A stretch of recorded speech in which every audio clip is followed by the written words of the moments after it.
निष्पक्ष चुनावी विश्लेषण को प्यार देने के लिए, देखने के लिए आपका धन्यवाद। मैं हूं के और मेरे साथ है मेरी पूरी टीम जो आपको निष्पक्ष चुनावी विश्लेषण को लेकर कार्यक्रम दिखाती है।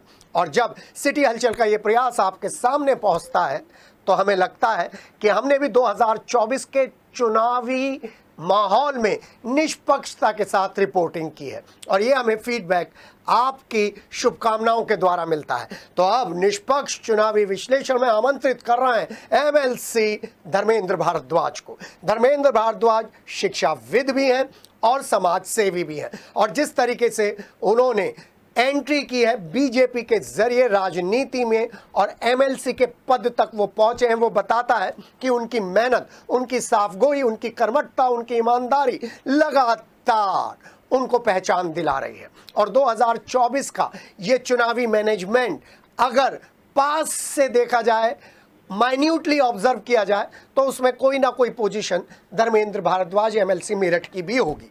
तो हमने इस निष्पक्ष चुनावी विश्लेषण में ट्रेनी धर्मेंद्र भारद्वाज से बात की।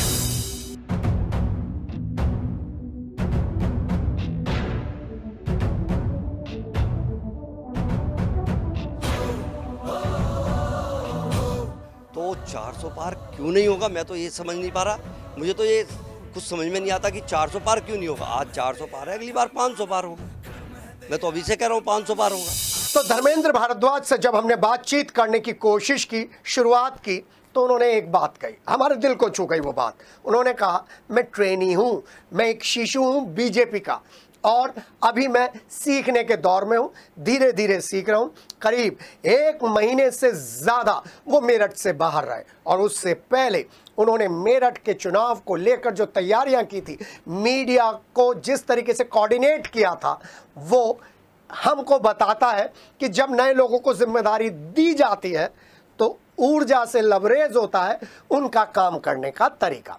उन्होंने हमें बताया कि किस तरीके से पड़ोस की सीट, बागपत की सीट पर उन्होंने जाकर ब्राह्मण वोटों को साधने की कोशिश की। उन्होंने हमें बताया कि किस तरीके से मेरठ से जो उनका सफ़र शुरू हुआ है वो जौनपुर और अमेठी तक पहुंचा।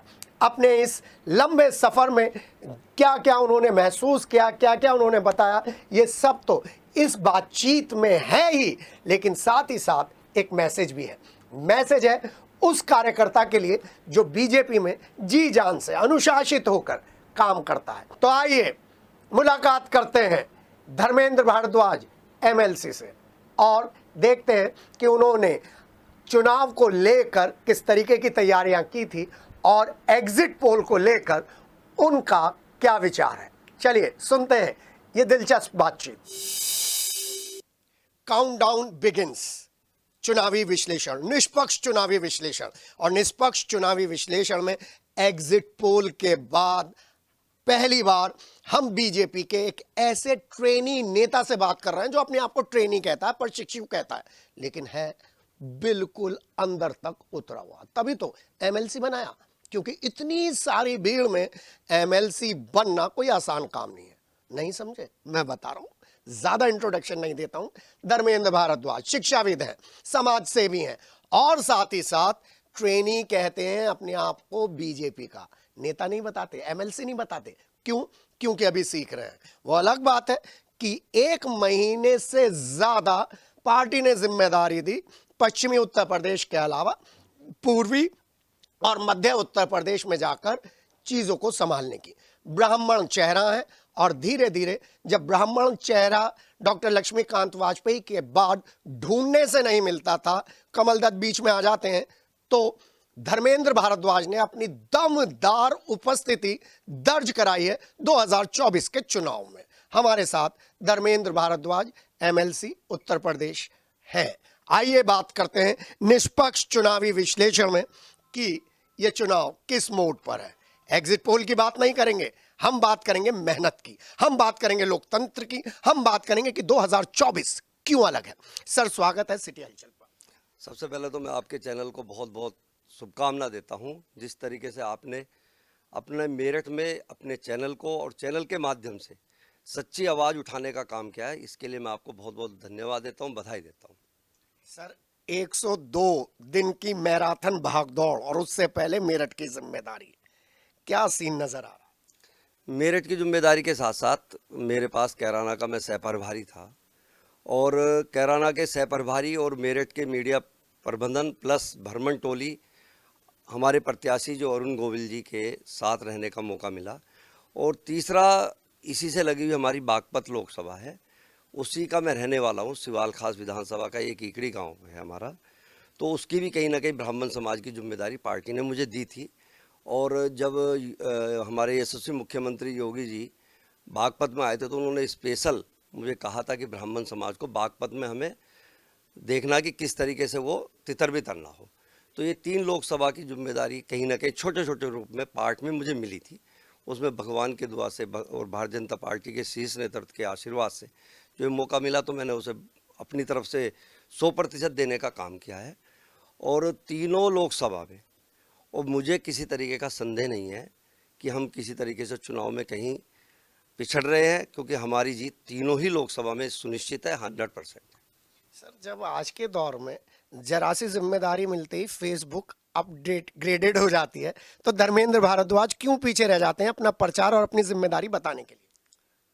प्रचार बताने के लिए करने के लिए इस चीज़ की आवश्यकता नहीं होती। जो कर्म किए जाते हैं वो अपने आप जुबान पे आ जाते हैं। अच्छा कर्म करो, मेहनत से करो, निष्ठा से करो।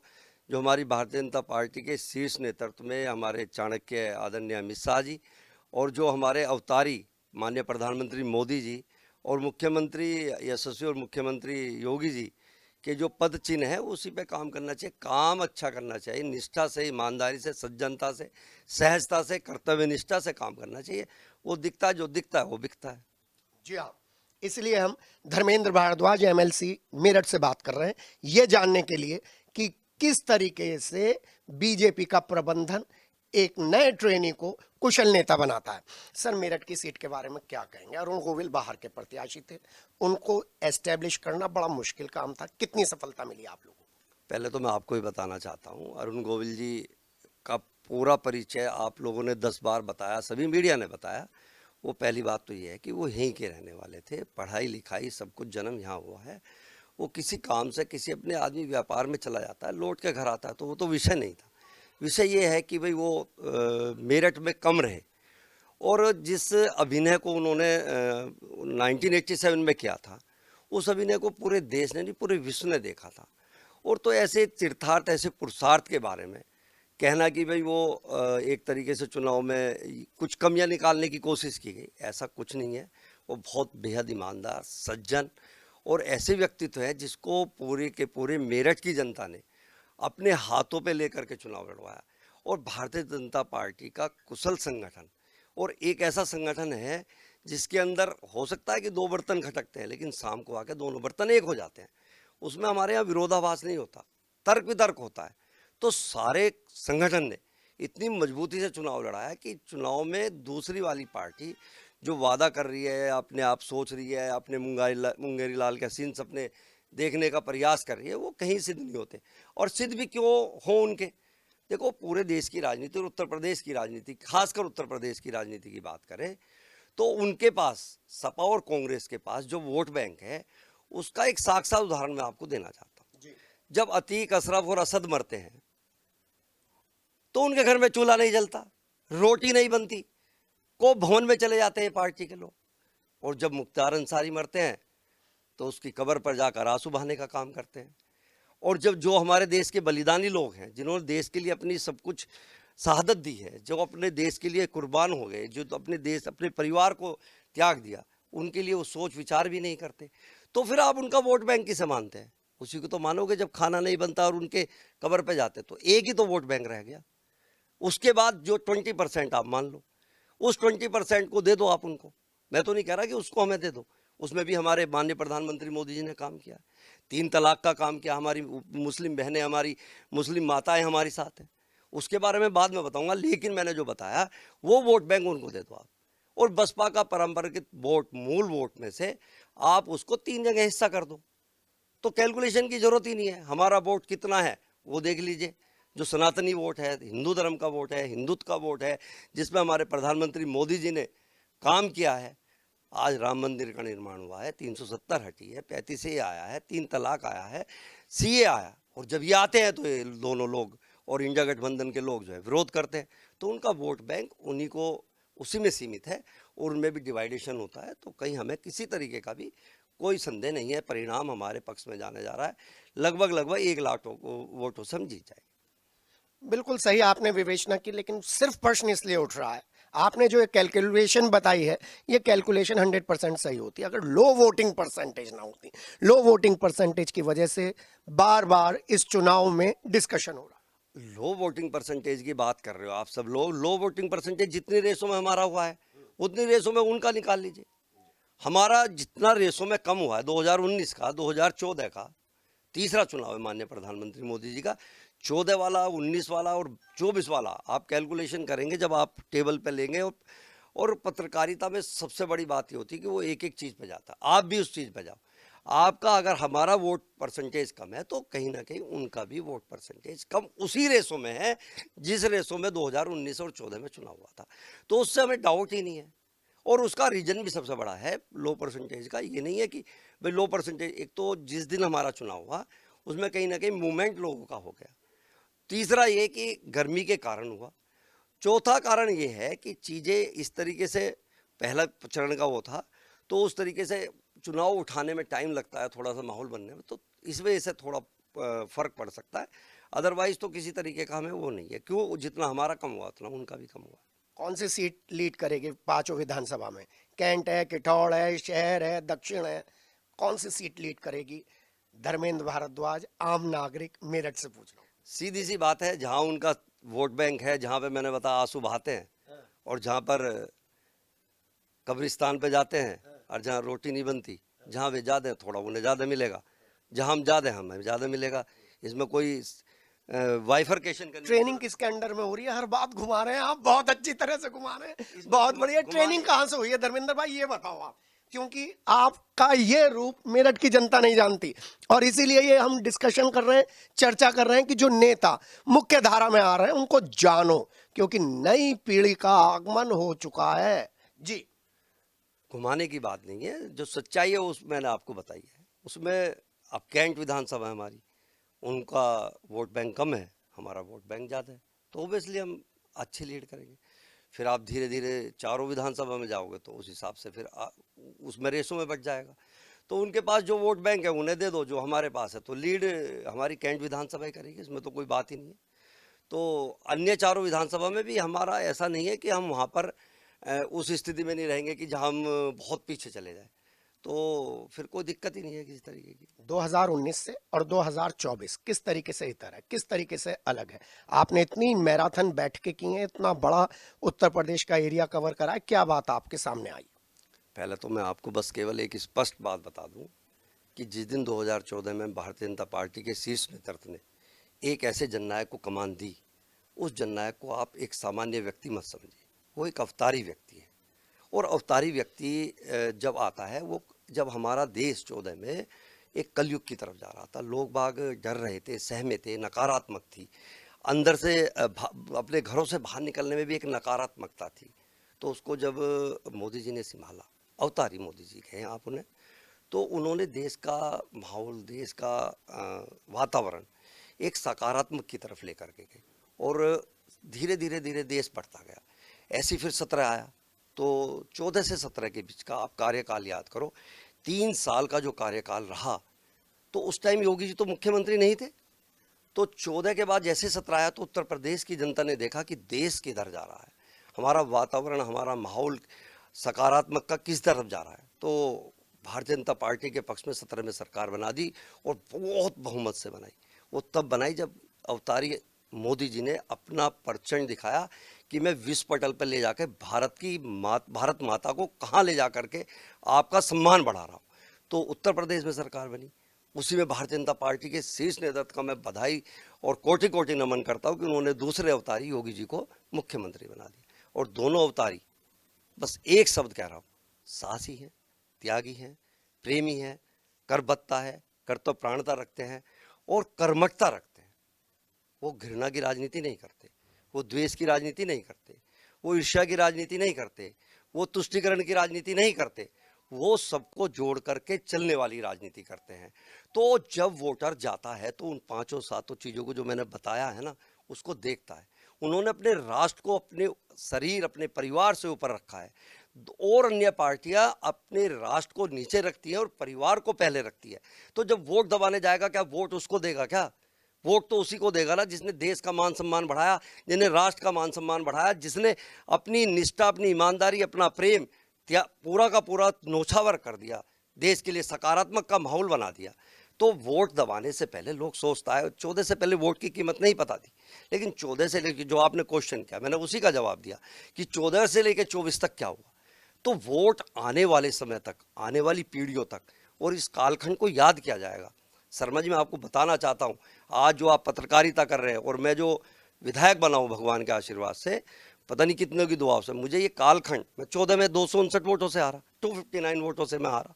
विधायक का इलेक्शन 9 जिलों का मैं लड़ा, लेकिन मैं सोचता हूँ, भगवान कहते हैं ना कि जो करता अच्छा करता है। मुझे उस कालखंड में शायद विधायक मिल जाती है और मैं 22 में ना बनता, लेकिन मैं इस कालखंड को याद करना चाहता हूँ। गौरवान्वित अपने आप को महसूस करता हूँ कि ऐसे कालखंड में मुझे मौका मिला काम करने का, जनता की सेवा करने का, विधायक बनने का, कि जहाँ पर दोनों अवतारी मेरे साथ हैं, मैं उनके साथ हूँ। तो ये कालखंड याद किया जाएगा। ये तो स्वर्णिम अवसरों में लिखे जाने वाला कालखंड है।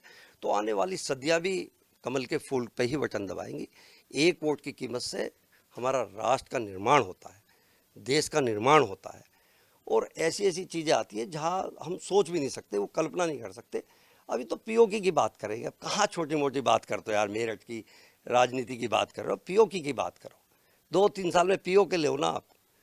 जी हाँ, मैंने पहले कहा था ना, तब धर्मेंद्र भाई थोड़ा सा इधर उधर हो गए थे जब मैंने कहा था कि मीडिया मैनेजमेंट धर्मेंद्र भाई के कंधों पर था, धर्मेंद्र भारद्वाज के कंधों पर था।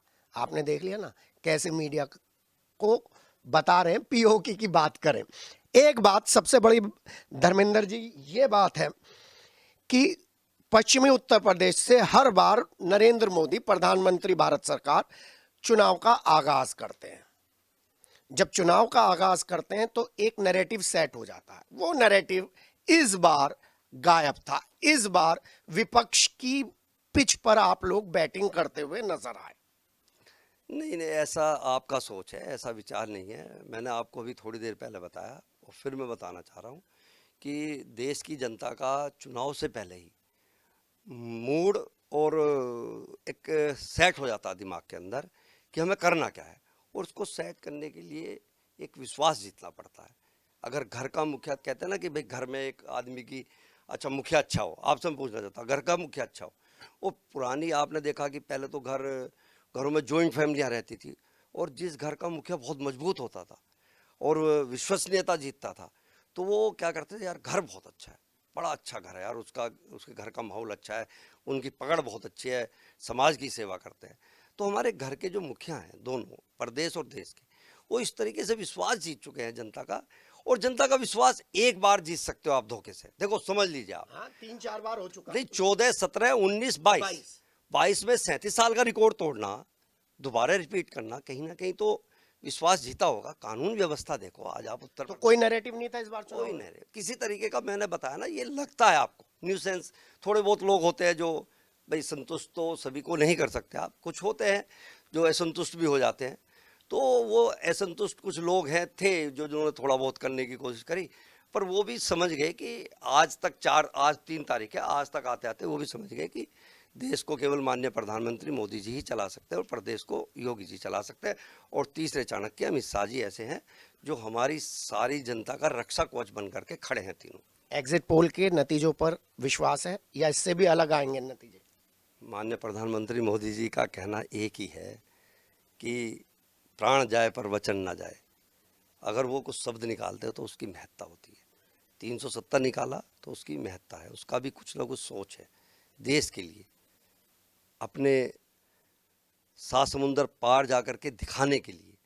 अगर उन्होंने भगवान राम का किरदार निभाने वाले, अगर हमारे पास यहाँ पर यशस्वी प्रत्याशी अरुण गोविल जी को भेजा है, तो उसमें भी उनकी सोच है। उनमें सोच क्यों है? क्योंकि धर्म और संस्कृति का नवचार करने के लिए भेजा है। तो 400 पार इस बार? मैं बता रहा हूँ, धर्म और संस्कृति के नवचार के साथ साथ इस देश के अंदर जो चीज़ें 10 साल में हुई हैं, कहीं ना कहीं हमारी विलुप्त हो चुकी थी, तो पूरा देश एक साथ बंद करके माननीय प्रधानमंत्री मोदी जी के साथ खड़ा है। तो 400 पार क्यों नहीं होगा, मैं तो ये समझ नहीं पा रहा। मुझे तो ये कुछ समझ में नहीं आता कि 400 पार क्यों नहीं होगा। आज 400 पार है, अगली बार 500 पार होगा। मैं तो अभी से कह रहा हूँ 500 पार होगा। अरे काम करने का मौका जिस व्यक्ति को आपने जनता ने दिया, वो उस पर 100 में से 110% खरे उतर रहे हैं। तो जनता बेवकूफ़ थोड़ी है भारत की। भारत तो की जनता बड़ी टैलेंटेड जनता है, समझती है 14 से पहले ठगने का काम किया इन लोगों ने। तो 400 पार तो सुनिश्चित है, उसमें मुझे तो डाउट नहीं है, संदेह नहीं है। अब देखो कर्नाटक की स्थिति देखो आप, तेलंगाना की स्थिति देखो, वेस्ट बंगाल की स्थिति देखो। तो जहां आप सोच रहे थे कि भाई वहां 2-2, 3-3 सीटें आएंगी और वहां हमारी सीटें 20-20, 21-21 है, तो 400 पार क्या उनका होगा क्या जो आंसू बहाते हैं? 400 पार तो हमारा ही होगा ना। चलिए पश्चिमी उत्तर प्रदेश पे आ जाते हैं। बागपत क्लियर, 100%, कोई संदेह नहीं। मुजफ्फरनगर मुजफ्फरनगर भी जीतेंगे। ठाकुरों को मना लिया। ठाकुर जाति हमारी जाति है, कोई मनाने की बात ही नहीं है। थोड़ा बहुत मैंने बताया ना, 2 बर्तन खटकते हैं, शाम को आ जाते हैं। वोट थोड़ी बीजेपी को वोट दिया सारे ठाकुर ने। कौन कहता है कि वोट साइकिल पे दबा देंगे क्या?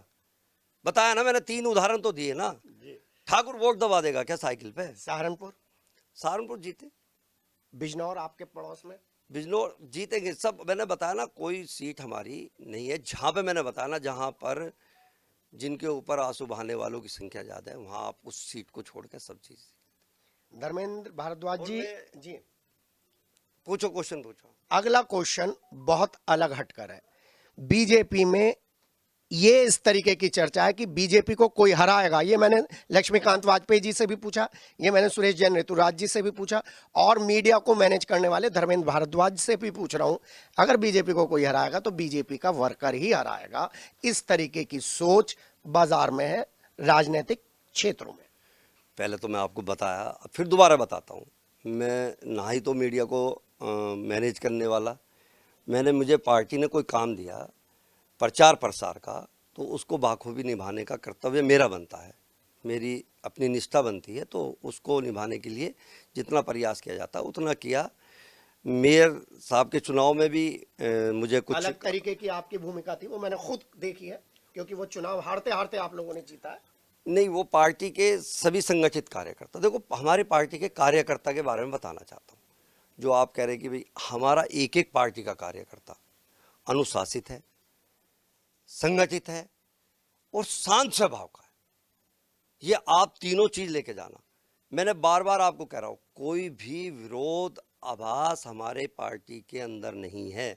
उसका केवल एक ही कारण है, पहले आप समझ लीजिए। जिस घर का मुखिया मजबूत होता है, उसके अंदर परिवार के सदस्यों में कभी भी खटास नहीं हो सकती, और होती भी है तो शाम को जब मुखिया बैठता है आंखों के सामने, तो सब एक हो जाते हैं।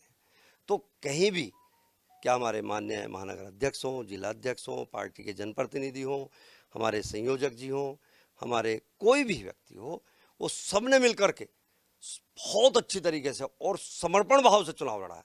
किसी की भी भूमिका अगर आप देखोगे इस मेरठ लोकसभा में, अगर आप मेरी तुलना करेंगे तो मेरे से अच्छा संयोजक जी ने लड़ा है। संयोजक जी की तुलना करोगे तो लगेगा महानगर अध्यक्ष जी ने लड़ा है। महानगर अध्यक्ष जी की तुलना करोगे तो जिला अध्यक्ष जी ने बहुत अच्छा लड़ा है। जिला अध्यक्ष जी की तुलना करोगे तो जनप्रतिनिधियों ने बहुत अच्छा लड़ा है। तो आप इस बात को भी भूल जाइए कि जनप्रतिनिधि हो, संगठन हो, ऐसा संगठित जनप्रतिनिधि और संगठन है हमारा जहाँ कोई दिक्कत नहीं होती किसी भी तरीके की। लोग बाग थोड़े बहुत होते हैं जो आपस में करने की कोशिश करते हैं, लेकिन जब मुखिया मजबूत है हमारा तो कोई इधर उधर नहीं जाता। चुनाव के बीच में डॉक्टर लक्ष्मीकांत वाजपेयी ने कहा कि पुलिस ने हमें बड़ा परेशान किया है। कुछ आपको भी इस तरीके की चर्चाएं सुनने को मिली, वोटरों को लेकर परेशान किया? पुलिस का काम है, अपना लीगल काम करती है अपना। अब वो से लगा होगा पुलिस को कि भाई कोई काम हमारे किसी मतदाताओं ने किया होगा, कार्यकर्ता कर सकता थोड़ा बहुत, तो पुलिस ने थोड़ा बहुत उस चीज़ को, अब लीगल है, कानूनी प्रक्रिया है, तो करा होगा। हमारे आदरणीय लक्ष्मीकांत जी को कोई ऐसी चीज़ महसूस हुई होगी तो उन्होंने बताया होगा, तो जो बता रहे तो फिर ठीक होगा। लेकिन कुल मिलाकर के पुलिस प्रशासन अपना काम करती है, कानूनी रूप से काम करती है, वो करती रहती है। वो थोड़ी बहुत छुटपुट घटनाएं होती है। चुनाव तो पूरे देश में बड़े अच्छी तरीके से हुआ, कोई घटना ऐसी नहीं हुई जिसके अंदर मुद्दा बनाया जा सके। और राहुल गांधी जी ने एक अपना वो चलाया था कि टका टक। तो उसमें मैंने अभी देख रहा था एक, क्या नाम है, जनता ने एक नारा निकाला, उसी नारे को मैं बताना चाह रहा था कि पूरे देश की जनता ने इंडिया गठबंधन के लिए क्या कहा कि इस बार हटाहट हटाहट हटाहट, और यूपी की जनता ने क्या कहा, राहुल और अखिलेश की जोड़ी को सफाचट सफाचट सफाचट। और फिर देश की जनता ने क्या बोला, 4 जून को मोदी सरकार फटाफट फटाफट फटाफट। तो उनकी तो वो टकाटक भी खत्म होगी और मैं यही तो बात कर रहा हूँ धर्मेंद्र भाई कि मैंने इतना बड़ा बीजेपी का काम देखा है, बहुत क्लोजली मॉनिटर किया है 2014 से भी पहले और 2024 में भी। कभी भी कांग्रेस के किसी भी वर्जन पर बीजेपी ने कभी बैटिंग नहीं की, उन्होंने अपना ही मार्क पॉइंट लगाया। और इस बार राहुल गांधी ने आपको खटाखट पर टकाटक कर दिया। सब लोग बीजेपी के नेता खटाखट पे आके अटक गए। हमने बताया ना भी जनता का मूड जो बताया, तो कह रहा हूँ टकाटक सब बताया ना। मैं बता रहा हूं 2014 में नमो नमो नमो नमो नमो नमो चल रहा था। 2019 में मैं चौकीदार, सब लोगों ने चौकीदार लगा लिया। ये दोनों नमो नमो भी गायब, चौकीदार भी गायब, टकाटक फटाफट सटासट चलाचल ये आ गया। इसलिए तो कह रहा हूं ये नैरेटिव सेट बीजेपी के लिए बड़ा मुश्किल है। यूं ही 2024 अलग है। जब आपने थोड़ा सा मुझे पत्रकारिता के ऊपर उतार ही लिया है तो अब इसका जवाब दीजिए, क्यों सफाचट, क्यों टकाटक, क्यों नहीं जो आप लोगों ने इतना काम करा, 370 हटाइए, सीएए आइए, एनआरसी आइए, क्यों नहीं आप लोगों ने वहां पर आकर बैटिंग करी, जबरदस्त बैटिंग करी। नहीं करी बैटिंग, आप बताइए। जब प्रधानमंत्री अपने यहां पर कहते हैं टकाटक टकाटक टकाटक, ये चीज 2024 के 5वें चुनाव तक आते आते जब प्रधानमंत्री कह रहे हैं तो फिर तो हावी हो गई विपक्ष। नहीं, वो राहुल गांधी ने जो बोला है उस पर उस लोगों को समझाने के लिए कहा कि आप बोल क्या रहे हैं, कि उनके बोलने का कोई महत्व नहीं होता। अब आप देखो ना, 6 महीने पहले जाइए आप मध्य प्रदेश में, प्रियंका गांधी जी ने, राहुल गांधी, मध्य प्रदेश में आपने सारे एग्जिट पोलों को अलग करते हुए बड़ी जबरदस्त जीत प्रियंका गांधी जी ने और राहुल गांधी जी ने छत्तीसगढ़, मध्य प्रदेश, राजस्थान में कितनी योजनाओं को, बहुत बड़ी गहरी बात बता रहा हूँ मैं, बहुत योजनाएं ऐसी बनाने की कोशिश की और डिक्लेरेशन किया उन्होंने, अपने मंच के माध्यम से किया, अपने मैनिफेस्टो में किया। और वो योजनाएं ऐसी बनाई गई थी जिसके लोभ और लालच में जनता को आने में देर नहीं लगती। लेकिन क्या हुआ, अगर मोदी है तो मुमकिन है। यही तो कह रहा हूं, अगर ये वो आपका जो नैरेटिव था वही बताया ना, वो गायब हो गया। आप तो, पहले नेता है, मैं आपको रोक रहा हूं बीच में। मोदी है तो मुमकिन है, मैं उसी पे यही कह रहा हूं धर्मेंद्र भारद्वाज मुझे पहले नेता मिले हैं जिन्होंने 2024 के चुनाव में इस बात को कहा है, मोदी है तो मुमकिन है। किसी नेता ने बीजेपी के नहीं कहा मोदी है तो मुमकिन है। ये मोदी है तो मुमकिन वाला जो मंत्र कार्यकर्ताओं में फूका था मोदी ने, वो 2024 में थोड़ा सा अलग है। नहीं, अलग नहीं है, वो बता रहा हूं ना मैं। विश्वास एक ऐसी चीज है, जब अगर विश्वास जीत लो, कहते आपकी इमेज दुनिया की सबसे कीमती चीज होती है। और ये पुरानी हमारी कहावतों में भी थी, कहते भाई अपनी इमेज बचा के रखना, अपनी विश्वसनीयता बचा के रखना। और मोदी जी ने जो काम किया है वही बता रहा हूं ना। मोदी जी ने जो काम किया है, आपकी मीडिया मध्य प्रदेश, छत्तीसगढ़ में 100 में से 100% ये कह रही थी कांग्रेस आएगी, वही और तो कह रहा हूं मैं। लेकिन क्या हुआ, बिल्कुल उलट क्या हुआ। और उन्होंने जो लोभ लालच की योजनाएं बना करके मैनिफेस्टो में और पूरा प्रचार प्रसार किया, लेकिन उन्हें हमारी मातृशक्ति ने, हमारे नौजवानों ने, हमारे किसानों ने, हमारे व्यापारियों ने, हमारे ऐसे वर्ग ने, मध्यम वर्ग ने उसको ठुकरा दिया, क्योंकि विश्वास नहीं है। उस टकाटक का जवाब दे दिया, हटाहट सफाचट और फटाफट। जी हाँ। अच्छा, अंतिम 2 सवाल हैं धर्मेंद्र जी। पहला सवाल यह है कि 80 में से कितनी सीटें जीत रहे हैं आप उत्तर प्रदेश? 75। अमेठी जीत रहे हैं? बिल्कुल जीतेंगे। आप अमेठी में बहुत ग्राउंडली आपने वर्क किया है। नहीं, मैंने सारों जहाँ मुझे दिया वो उसे आप 1 महीना 2 दिन को डिवाइड कर दीजिए, 8-8 7-7 दिन मैंने सभी जगह किया। कानपुर में भी किया, आगरा में भी किया, अमेठी में भी किया, जौनपुर में भी किया, और 2-2 दिन का रायबरेली और 1 दिन चंदौली और 1 दिन बनारस। ये मैंने बनारस में 10 लाख का नैरेटिव सेट किया है आपकी इस बार, लक्ष्य दिया है कार्यकर्ताओं को। कार्यकर्ता पूरे हरे इतने संगठित होकर काम किया है, इतने ईमानदारी निष्ठा से काम किया, तो सब जगह कोई दिक्कत नहीं। बनारस तो हमारी अब ऐसी लोकसभा है जिसका नर्सरी है वो तो। नर्सरी नहीं है, जिस लोकसभा को देख करके दूसरे देश के चुनावों में भी माननीय प्रधानमंत्री मोदी जी को अब बुलाना शुरू कर देंगे। मैंने दो चीज़ बता दी आपको, एक तो पीओके पे काम होने वाला है, एक हमारे देश के यशस्वी और लोकप्रिय तेजस्वी प्रधानमंत्री मोदी जी को मिला करके चुनाव प्रचार होने शुरू हो जाएंगे। मेरठ में आम कार्यकर्ता ये कहता है जीते तो 5,000 से, हारेंगे तो 1,00,000 से। ये मैंने तीनों नेताओं से, चारों नेताओं से पूछा है, क्योंकि आप लोगों के बीच में बैठता हूं, फीडबैक मिल रहा है। जीतेंगे तो कितने से सर? मैंने कहा ना 1,00,000 के करीब जीतेंगे। अगला बहुत महत्वपूर्ण सवाल यह है, चुनाव के रिजल्ट 4 जून को आ जाएंगे और एग्जिट पोल अगर सही होते हैं तो इस गठबंधन का हर्ष क्या होगा? इस गठबंधन का हर्ष तो हार की पगडंडी पे चल रहा है जी। उस पगडंडी पे लहरता रहेगा, कभी नीचे कभी ऊपर। पगडंडी क्या करती है, तो वो पगडंडी पे चलेगा, उसके नीचे लिख दो हार की पगडंडी और उस पर इंडिया गठबंधन के सारे नेताओं को बैठा दो और उस पगडंडी को 2 पेड़ के बीच में लटका दो, ये हाल होगा इनका, लहरते रहेंगे उस पगडंडी पे। अंतिम सवाल, वो जो आप लोगों को देख रहे हैं, क्योंकि मैंने आपका संघर्ष देखा है, यूनिवर्सिटी से शुरू होकर, कॉलेज लेवल से शुरू होकर, एक यूनिवर्सिटी बनाना, उद्यमी बनना, समाज सेवी बनना, वहां से चलते चलते कई बार मंजिल पे आते आते पीछे रह गए, लेकिन धर्मेंद्र भारद्वाज ने अपना हौसला नहीं छोड़ा, आज एमएलसी के पद पर है। उस कार्यकर्ता को, बीजेपी के कार्यकर्ता को क्या कहना चाहेंगे जो अपने अंदर धर्मेंद्र भारद्वाज देख रहा है? एक तो मैं आपको बता दूं, मैं उद्यमी नहीं हूं, मैं शिक्षा का क्षेत्र से काम किया और ट्यूशन पढ़ा करके अपनी जीवन की शुरुआत करी, तो धीरे धीरे शिक्षा के क्षेत्र में काम किया। शिक्षा के क्षेत्र का काम करने वाला उद्यमी नहीं होता, उद्यमी होता है जो इंडस्ट्री लगाता है। मैं इसलिए कह रहा हूँ क्योंकि एक बार गुड़ की फैक्ट्री डलवाई थी, मेरे घर पे गुड़ पहुंचा था, आपने ऑर्गेनिक गुड़ पहुंचवाया था, इसलिए कह रहा हूं। मैंने फैक्ट्री लगाई थी, हमारे यहाँ एक प्राचार्य थे, उन्होंने अपने आप फैक्ट्री लगाई थी, मैंने नहीं लगाई थी। हमारे यहाँ स्कूल में प्राचार्य, इसलिए उद्यमी का वर्ड उनके स्कूल नहीं, स्कूल के प्राचार्य थे मिस्टर कुशवाहा, तो उन्होंने जो है फैक्ट्री लगाई थी, तो वो ऑर्गेनिक गुड़ बनाते थे, सब जगह भेजते थे। तो मैंने शिक्षा के क्षेत्र में काम किया और जीवन में मन था कि राजनीति में काम करूं। 2009 से मैंने अपनी राजनीति शुरू करी, 2010 में जिला पंचायत में जीता था और रिजर्वेशन होने की वजह से जिला पंचायत अध्यक्ष नहीं बन पाए।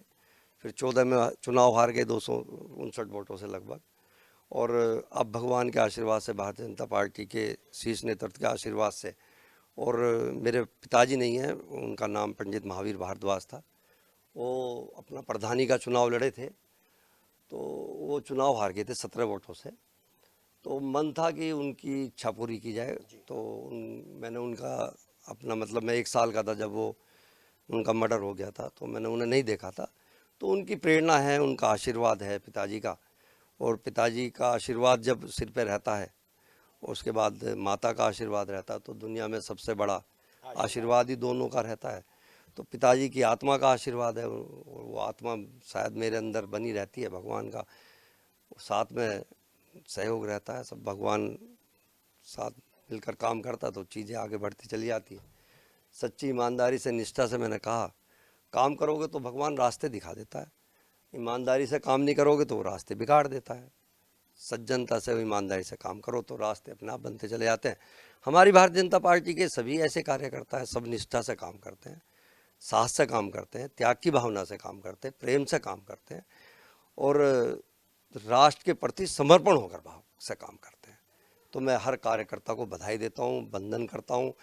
देवतुल्य कार्यकर्ता ऐसे हैं हमारे पूरे देश के, और खासकर जहाँ हम रहते मेरठ के, उनको मैं कोटि कोटि नमन करते, वंदन करते, उनका अभिनंदन करता हूँ कि उन्होंने भारतीय जनता पार्टी को इस मुकाम पर लाकर पहुँचा दिया जहाँ से पीछे मुड़कर देखने की आवश्यकता नहीं। जी हाँ, निष्पक्ष चुनावी विश्लेषण, और निष्पक्ष चुनावी विश्लेषण में हम बिल्कुल पानी की तरह हैं, जैसा रंग डालोगे वैसा रंग दिखेगा, लेकिन अपनी प्रॉपर्टी पानी कभी नहीं भूलता है। ऐसी सिटी हलचल भी कभी अपनी प्रॉपर्टी नहीं भूलता है। हमारी प्रॉपर्टीज में एक सबसे बड़ी बात है निष्पक्षता। हम वो चीजें आपके सामने लेकर आते हैं जो आपको प्रेरणा देती हैं, जो आपको आगे बढ़ाती हैं और जो आपको संघर्ष करने की हिम्मत देती हैं। इस 2024 के चुनाव में मेरठ का चुनाव बिल्कुल अलग मोड़ पर है, क्योंकि ये दशा और दिशा प्रदेश की राजनीति को तय करेगा। मैंने धर्मेंद्र भारद्वाज एमएलसी से मीडिया मैनेजमेंट से लेकर उनके काम करने के तरीके पर हर तरीके से सवाल पूछा तो पता चला कि अगर एक अच्छा कुशल नेता बनना है तो जमीन से जुड़ो, ईमानदारी से काम करो, कर्तव्य निष्ठा सबसे ऊपर होनी चाहिए और हाँ, उन पर भी नजर रखो जो आपके विरोधी हैं, तभी आप फटाफट और सटासट के इस जंजाल से बच पाओगे। अपने सहयोगी राजेश और वीडियो एडिटर संजय जूनियर के साथ मैं के चुनावी विश्लेषण में, निष्पक्ष चुनावी विश्लेषण में। हमसे बात करने के लिए धन्यवाद धर्मेंद्र जी। आपका भी बहुत बहुत धन्यवाद। आप लोगों ने सभी चुनावों में जो अपना सहयोग देते हो और सच्चाई दिखाते हो, उसके लिए बहुत बहुत अभिनंदन, धन्यवाद आपका। चलिए पत्रकारों के पास चलेंगे, उनसे पूछेंगे वो पश्चिमी उत्तर प्रदेश की इन 16 सीटों को लेकर, 19 सीटों को लेकर क्या सोच रहे हैं।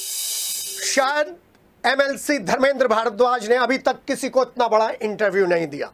पहली बार इंटरव्यू जो उन्होंने दिया है तो अपने इस इंटरव्यू में वो पास हो गए, डिस्टिंक्शन के साथ पास हो गए, क्योंकि उन्होंने बीजेपी में रहकर अनुशासित सिपाही की तरह कर्मठता के साथ, ईमानदारी के साथ जो उन्हें टास्क दिया गया था, वो टास्क उन्होंने उनके हिसाब से भी, हमारे हिसाब से भी बेहतरीन तरीके से पूरा किया है। और अब जब चुनावी विश्लेषण का यह अंतिम सोपान है तो अब हम आमंत्रित करेंगे इसके बाद उन पत्रकारों को जिन्होंने पश्चिमी उत्तर प्रदेश का चुनाव बड़े गौर से देखा है, बड़े करीब से देखा है, और जानने की भी कोशिश करेंगे कि किस तरीके से ये चुनाव करवट लेता हुआ नजर आया। हाँ, एमएलसी धर्मेंद्र भारद्वाज ने एक बात ज़रूर हमसे शेयर की और वो बात यह है कि मैं ट्यूशन पढ़ाकर और मेहनत कर कर आगे बढ़ा हूँ। बीजेपी का हर वो कार्यकर्ता जो अनुशासित है, ईमानदार है, कर्मठता के साथ काम करता है, मेहनती है, जिसके पास विजन है, उसके लिए मौके ही मौके बीजेपी में है। तो ये निष्पक्ष चुनावी विश्लेषण का राजनीतिक शख्सियत के साथ अंतिम इंटरव्यू है और अब इसके साथ हम आपसे विदा ले रहे हैं इस वादे के साथ कि प्रतिदिन की खबरें तो हम आपको दिखाते ही रहेंगे, लेकिन साथ ही साथ हम 4 जून को होने वाले सभी चुनावी अपडेट्स को, सभी मतगणना की अपडेट्स को आप तक पहुंचाएंगे अपनी टीम के साथ। हमें दीजिए इजाजत, नमस्कार।